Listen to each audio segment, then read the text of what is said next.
Matagal nang magnobyo sina Cristel at Alduin, 8 taon na, at sa loob ng 8 taon na yon ay maraming okasyon na silang na-celebrate, kaya naman anniversary, Valentine's, Christmas at birthday.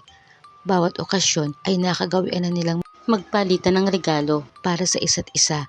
Kaya naman sa ika-8 taong anibersaryo nila bilang magnobyo ay wala nang maisip iregalo si Alduin. Si Cristel lang naman kasi ang mahilig sa regalo. Napapasunod na lang siya dahil magtatampo ito kapag walang natanggap mula sa kanya. Para kay Cristel, kapag walang regalo, ibig sabihin ay binaliwala siya. Hindi man lang nag-effort.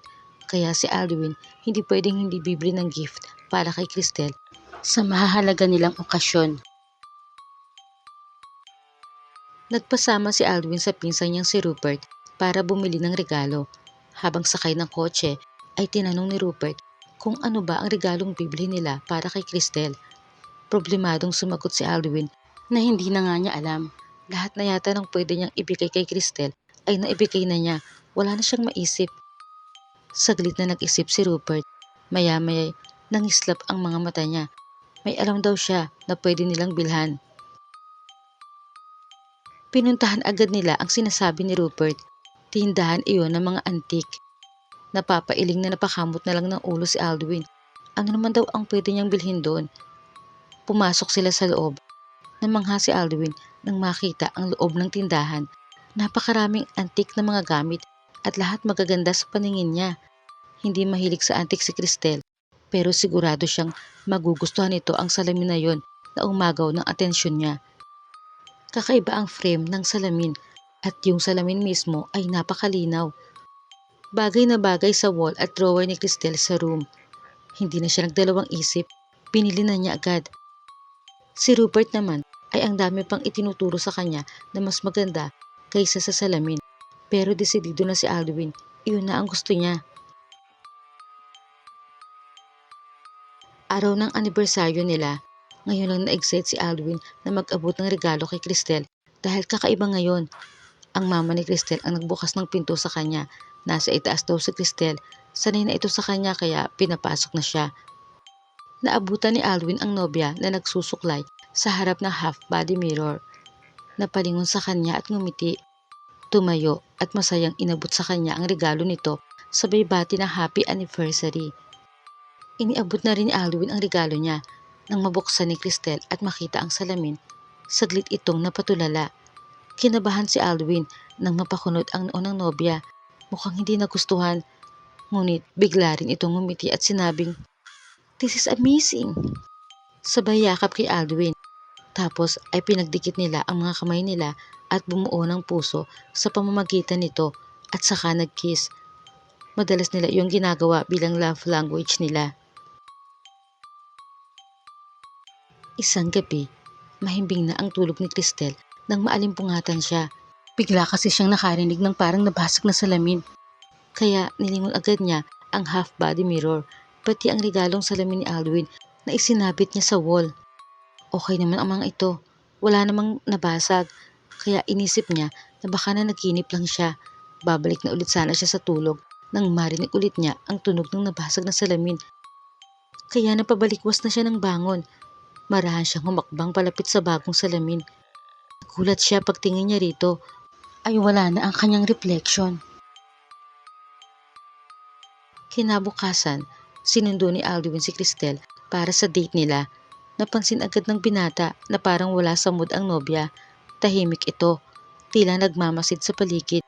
Palinga-linga, tinanong niya kung anong problema. Umiling lang ito at sumakay na sa kotse. Sa restaurant ay hindi rin ito masyadong kumain. Parang tinikman lang ang pagkain. Tinanong ulit ito ni Alduin kung may problema at muli ay umiling lang ito.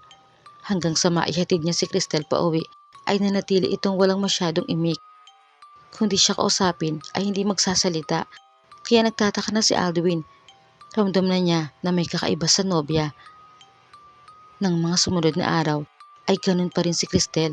Parang wala sa sarili. Naisip ni Alduin na naging ganun si Cristel mula nung anniversary nila nang ibigay niya ang antik na salamin. Pati ang mama nito ay napansin na rin ang pagbabago kay Cristel. Sinabi sa kanya, Pinuntahan ni Alwin si Rupert para sabihin yun. Ani Rupert, kung may kinalaman doon ang salamin ay malalaman nila. Pinuntahan naman nila ang kakilala ni Rupert na albularyo para magtanong. Ayon sa albularyo, hindi imposible na may kinalaman ang salamin pero kailangan muna niya itong makita. Gayon din si Cristel. Isinama nila ang albularyo na nagkubli lang muna sa isang puno. Hindi raw kasi siya pwedeng mamalaya ni Cristel kung sakali mang tama ang hinala niya sa nangyayari sa dalaga. Sinabihan niya si Alwin na dalhin sa kanya ang salamin at kung magagawa rin itong palabasin si Cristel para makita niya mula sa konting distansya kung ano ang kakatuwa rito. Sinunod ni Alwin ang payo ng albularyo. Kumatok siya sa bahay kasama si Rupert. Siya lang ang umakyat sa silid ni Cristel para kumustahin kaya ng madalas niyang gawin. Nakabukas ang pinto kaya't pumasok na siya. Tinawag niya si Cristel. Hinanap. Ngunit tila wala ito sa loob ng kwarto. Tumingin siya sa salamin. Pagkakataon na niyang madala ito sa albularyong naghihintay sa labas. Nang makalapit na sa salamin si Alwin, laking gulat niya nang makita roon ang refleksyon ni Cristel. Kayong wala naman ito sa harap ng salamin. Takot na takot ang mukha ni Cristel habang sumisenyas kay Alwin nang hindi naman naiintindihan ng binata. Nataranta si Alwin, hindi niya alam ang gagawin. Lalabas na sana siya ng silid para tawagin ang albularyo, ngunit paglingon niya ay nakita niya si Cristel sa pintuan. Mangyak-ngyak ang tingin sa kanya. Naglipat ang tingin niya sa Cristel na nasa harapan niya at sa Cristel na nasa loob ng salamin.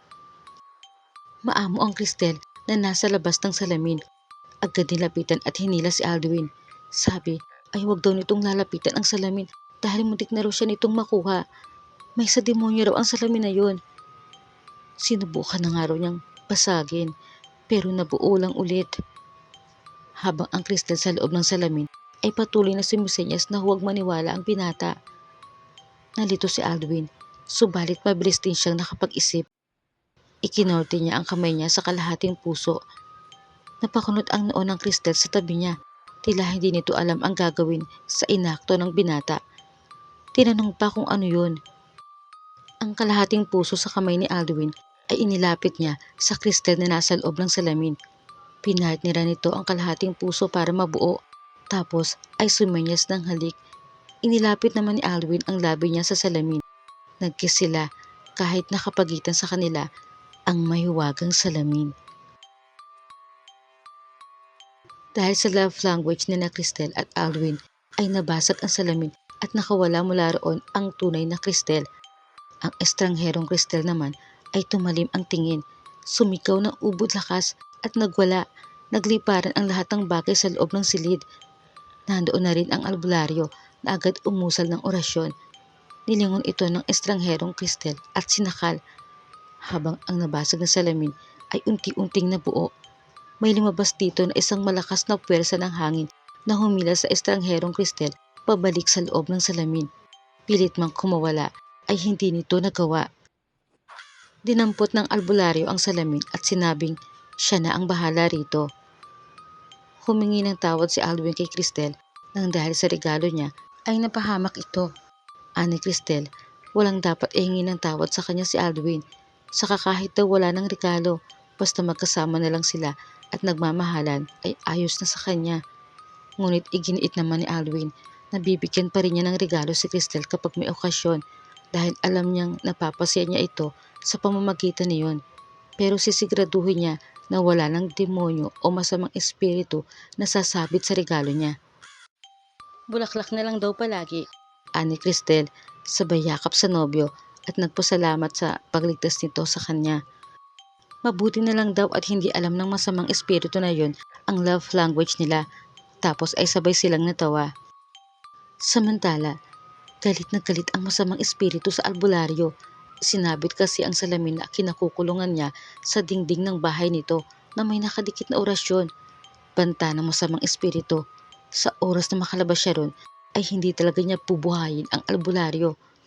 Nangingiti naman ang albularyo at sinabing yun ay kung makakalabas pa ito sa mahiwagang salamin dahil ang orasyon na inilagay niya rito ay panghabang buhay na.